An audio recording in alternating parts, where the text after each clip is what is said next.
Okay, so the final thing I just want to have a quick look at is pickup height.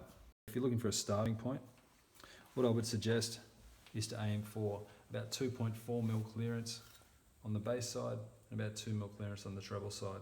Now the way to check this, you need to be fretting at the last fret, and what you're actually measuring is the distance between the top of the pole piece and the underside of a string. So in this case, I can see that that's going to be way too low. Yeah. Sorry, the pickup's way too high, the gap's way too low. So what I need to do is just adjust these mounting screws on the side.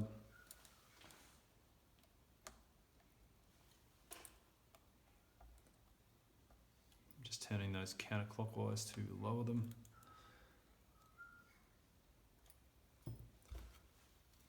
As I said, it's entirely subjective, but a good starting point if you're not sure is about 2.4, 2.5 mil from the top of the pole piece to the underside of the string, which is pretty close to what we've got there.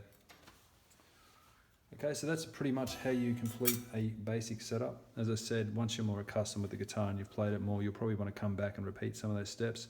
You'll no doubt be listening out for fret buzz or poor intonation. Okay, so from here, I'm going to plug the guitar in and we're going to give it a final test.